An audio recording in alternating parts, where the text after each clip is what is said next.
porque agora o assunto é o Atlético que visita o Flamengo, um dos principais adversários na disputa do título, tem 46, dois jogos a menos, o Atlético com uma larga diferença de 13 pontos, que pode aumentar amanhã para 16, mas um empate não seria um resultado para ser desprezado não, menino Gris. Um empate até que poderia ser um bom resultado também para esse jogo de amanhã.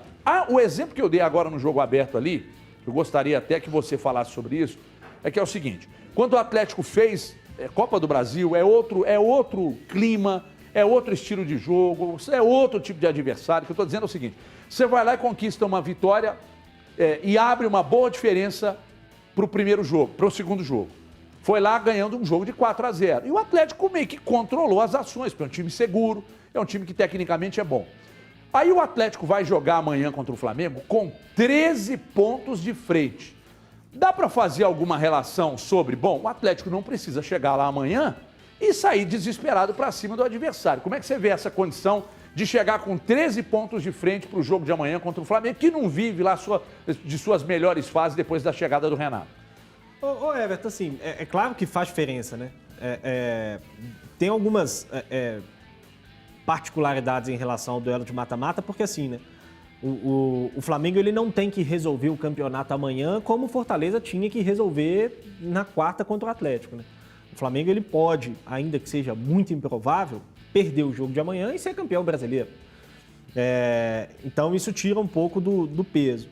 E com relação assim, à postura do Atlético, né, o que o Atlético vai fazer contra o Flamengo, eu imagino que tenha pouco impacto da distância de pontos. Acho que mesmo se o Atlético tivesse aí um ponto na frente do Flamengo ou empatado com o Flamengo nesse momento, a postura dele no Rio seria a mesma do que eu imagino que vai ter amanhã, né? Que vai ser um time que vai certamente deixar o Flamengo ficar um pouco mais com a bola, tentar se resguardar bem defensivamente e aproveitar os espaços que naturalmente vão aparecer, né? E naturalmente vão aparecer por uma série de fatores. Primeiro porque o Flamengo é um time que oferece esses espaços. O Flamengo não vem jogando bem, é um time que tem tido muita dificuldade na hora de defender, principalmente na hora de fazer as transições defensivas, é um grande problema hoje do Flamengo. É um time que consegue pressionar bem lá no alto, né? Mas que quando o adversário consegue escapar dessa primeira pressão, normalmente ele acha muito campo para correr. E isso é algo que o Atlético sabe, né, aproveitar muito bem.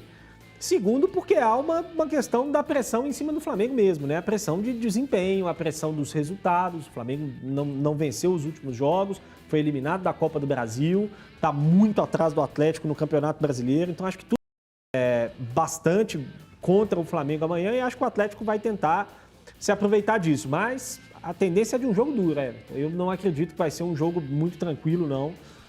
O Flamengo tem um ótimo time, vai entrar querendo dar respostas, mas hoje, dado o desempenho recente dos times, podemos dizer que o Atlético é até favorito para vencer esse jogo. O que acontece é o seguinte, CJ, imagina só uma situação que eu vou promover na sua cabeça agora. Manda. Inverte a situação. Coloca o Flamengo, vivendo o momento que está vivendo na temporada, no lugar do Atlético e faz a troca. Coloca o Atlético com 2 jogos a menos, mas com 13 pontos atrás do Flamengo. Não estaria não existiria uma pressão muito grande para cima do Atlético se a situação fosse contrária? É a pressão que eu imagino que esteja para cima do Flamengo.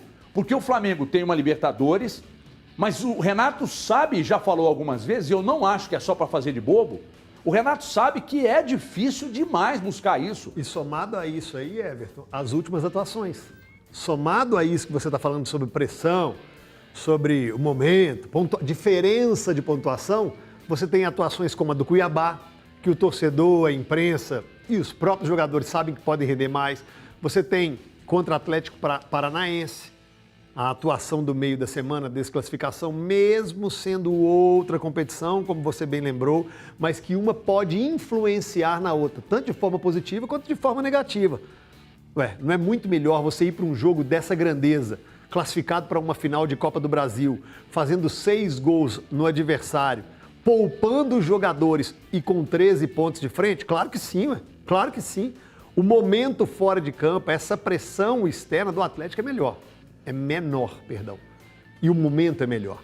Eu acho que é um jogo grande, Eu não concordo nem assim de um favoritismo. O Grice acho que aposta nesse favoritismo até por esse momento extracampo. Eu vejo no futebol, né, nos times, uma igualdade. É o jogo que todo mundo esperava ver em uma final de Libertadores, na própria final da Copa do Brasil. São os times aí, juntamente com o Palmeiras, formando um pódio de investimento e de que hoje falam são os melhores times do Brasil. Só que esse momento extracampo, essa passagem de fase da Copa do Brasil, a liderança para o Atlético, a tranquilidade em poupar um elenco que o Cuca teve essa possibilidade, Everton, traz uma tranquilidade maior para o Atlético. Depois que a bola rola, a gente não tem como mensurar isso dentro da cabeça do Atlético, de separar essa pressão interna desse momento vivido, porque lá é um jogo muito grande de jogadores muito decisivos. Só que para o Atlético existe uma comodidade, pelo menos teórica, maior que a do Flamengo. Gomide, e aí vem uma outra questão que é importante falar também. A impressão que eu tenho é que o Flamengo não abandonaria o jeito de jogar se houvesse necessidade de abandonar.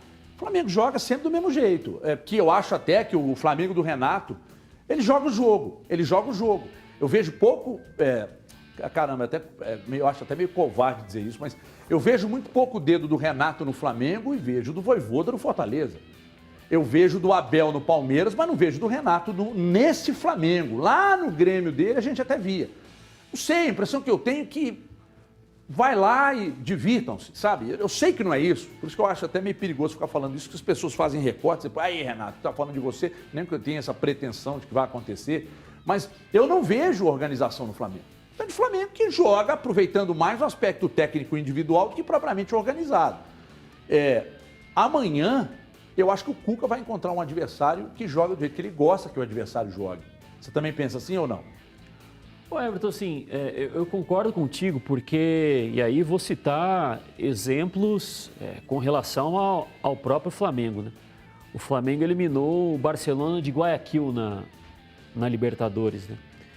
2 gols marcados no jogo no Equador, eles foram bem elogiados pela imprensa nacionalmente, né?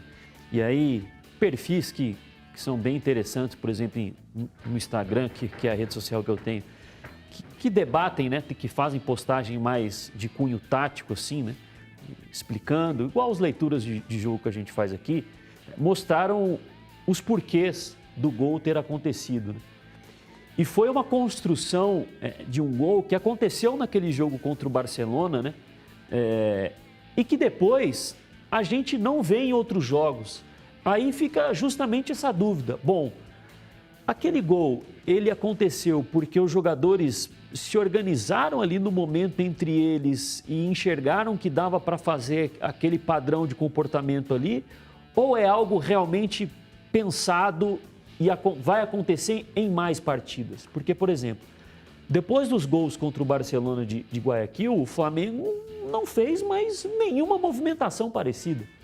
Aí vem justamente essa dúvida que você está colocando. Opa, mas espera aí.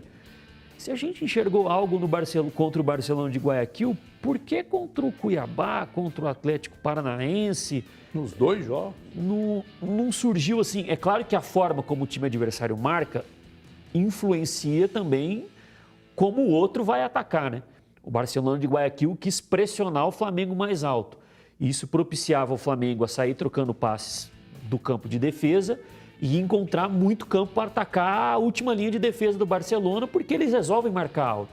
O Cuiabá e o Atlético Paranaense não fizeram tanto isso, mas você pode trocar passes, chamar um pouco o adversário para o seu campo e aí sim sair com mais velocidade. Nós não vimos isso. Então é o que sugere essa dúvida que você colocou aí com relação ao trabalho do técnico. Que eu concordo, para mim o trabalho do Vojvoda, ele é muito bom por conta disso, né?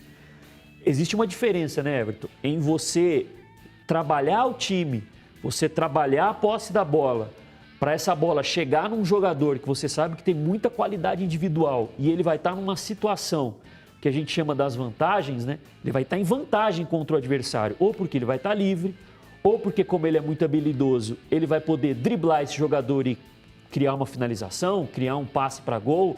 Mas você mexeu com o adversário, você manipulou o adversário para encontrar esse jogador que você sabe que é diferenciado em vantagem contra um oponente. Não é o que o Flamengo tem feito. O Flamengo tem muitos bons jogadores, mas ele não mexe com o adversário, não manipula o adversário para quando a bola chegar num Everton Ribeiro, num Bruno Henrique, no Gabriel Barbosa, numa situação em que ele realmente faça diferença porque ele é superior ao adversário. E eu acho que o Atlético tem um bom favoritismo na partida de sábado, de amanhã. Porque é aquilo que eu disse aqui, se é o contrário, estaríamos aqui falando sobre, gente, olha, o Atlético está 13 pontos atrás do Flamengo, mesmo tendo 2 jogos a menos. Não é garantia de vitória, vai pegar um Grêmio desesperado, vai pegar um Atlético Paranaense organizado. Eu não vou dizer que completamente tranquilo, mas sim, né? Porque já está na final da Copa do Brasil. O Atlético Paranaense, assim como o Atlético, eles podem fechar, na pior das hipóteses, um deles vai fechar, na pior das hipóteses, com um título na temporada. Entendeu? Então, assim, o Atlético com possibilidade de levantar 2 canecos, o Atlético Paranaense 1. Se o Atlético ganhar 2, ele só ganha 1. Não, estou falando de Copa do Brasil brasileiro, porque o Atlético Paranaense ainda pode ser campeão da Sul-Americana. Então,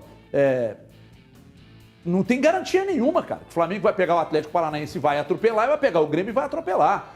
Quando o Grêmio pegou o Flamengo recentemente, o Grêmio ganhou do Flamengo. No Maracanã foi o jogo, foi? Sim. Foi no Maracanã, entendeu? Então, assim, só que se fosse o contrário, estaríamos aqui lamentando os 13 pontos, mesmo com 2 jogos a menos. Mas mesmo assim, essa preocupação toma conta lá no Flamengo também. Mas você acha o Atlético muito favorito para o jogo de amanhã?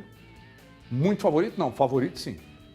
Muito favorito não, mas favorito. Pelo momento...